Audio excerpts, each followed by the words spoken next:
Philosophy is notoriously difficult to read, and if you approach it the wrong way, you might spend hours struggling only to come out with nothing. After years of studying philosophy, both on my own and academically, I've identified 10 tips that I wish I knew before I started. Even if you apply just a couple of these, I believe your understanding will significantly improve. Number 1. According to this scientific study, simply having your phone nearby while working can significantly hurt your focus. So the first tip is simple. Leave your phone in another room while you're reading. I'd actually go further than that. Try to eliminate all distractions.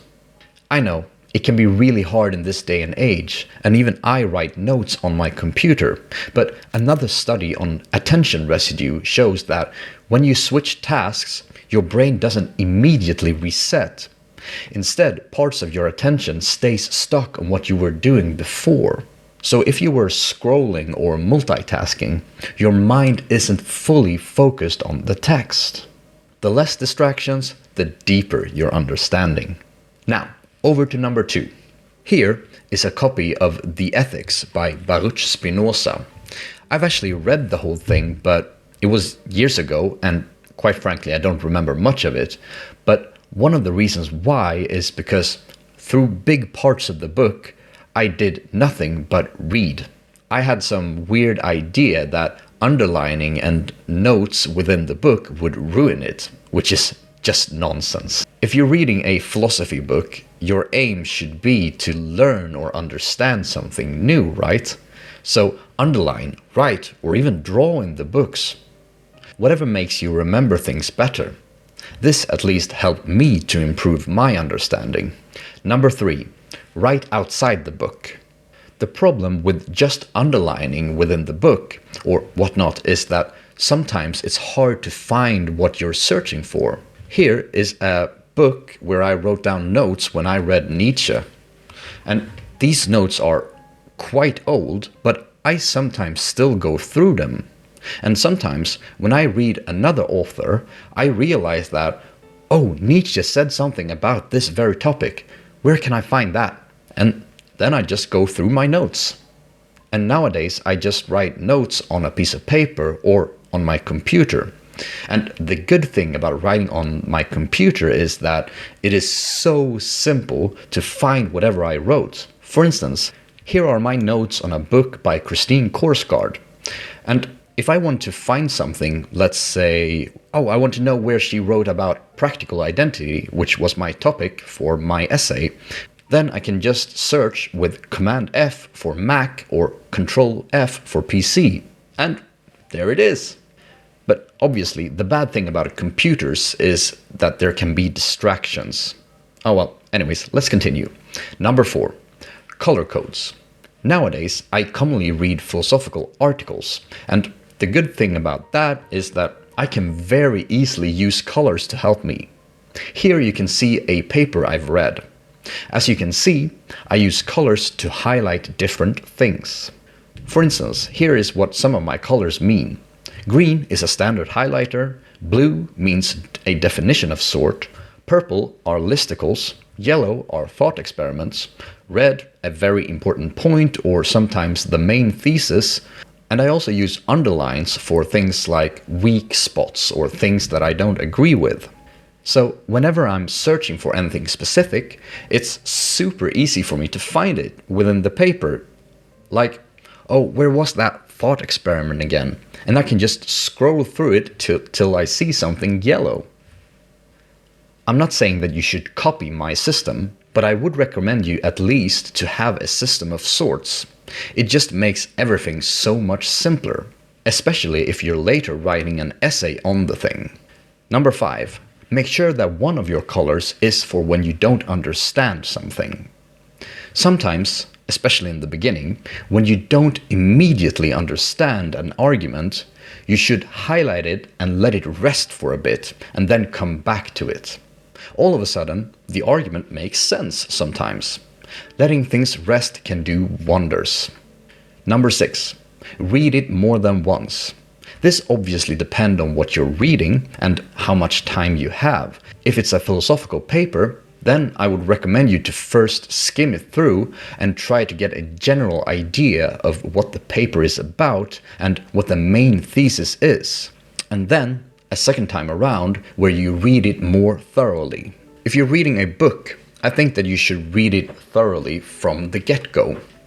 But make sure to make good notes and highlights if there is something you don't understand. This is one of the reasons why you should make good notes, right? We want to avoid reading a book twice. Number 7, identify the main thesis. Now, let's be clear here. Philosophy is arguing. Whatever kind of philosophy you're reading, the author is trying to persuade you to hold a certain belief. So when we're reading, we want to be clear what that belief is. Sometimes it's really obvious.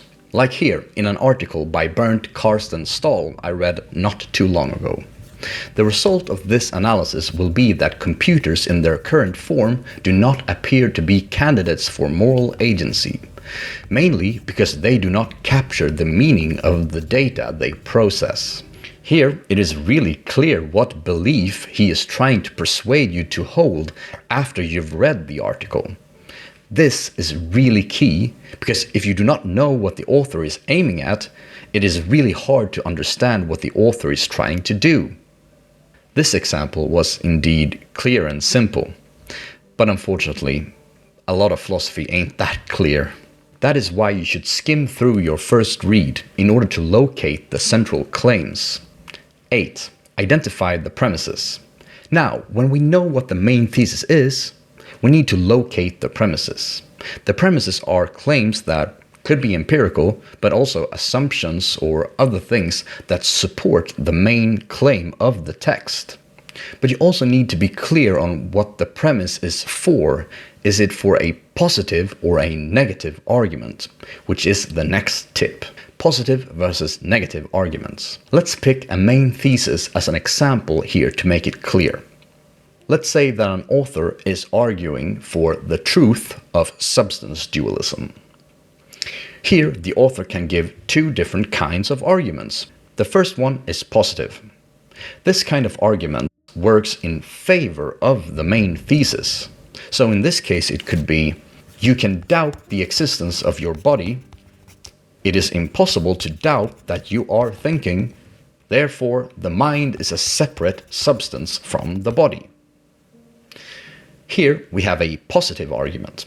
It is arguing in favor of the thesis. Hey guys, it's me from the future.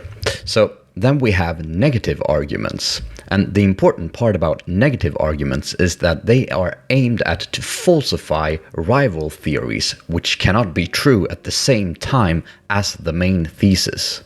One such argument could be, if there is more to learn about the world than every physical fact, then physicalism is false. The Mary's Room thought experiment showed that there is more to know than every physical fact, therefore physicalism is false. Now, let's go back in time. The important thing here is that a negative argument doesn't necessarily prove the main thesis. For instance, even if physicalism is false, property dualism could be true instead of substance dualism. Well, anyways, now let's continue. Number 10, discussing the text. This tip is actually the most important one. I can't stress this one enough. Philosophy can be so confusing. Sometimes it happens that you think you understand the author, but in reality you just created a straw man, or even worse, completely misunderstood the author. The way to avoid this trap is simply to discuss the book or text with a friend. This tip is unbelievably powerful. I did the mistake at one time not to discuss a certain text, and I actually failed that assignment and had to redo it all again. But then I met up with a friend and discussed it, and bam, I actually got the highest grade. So if there is anything that you should take home from this video, let it be this one tip. It will significantly improve your understanding. I actually have one bonus tip for you. If you're struggling with understanding something like Gödel's incompleteness theorem, then I suggest you to check out this video right here. Anyways, I got more tips coming up both on reading and writing philosophy. So if you don't want to miss that, make sure to subscribe, and I'll see you guys soon. Take care.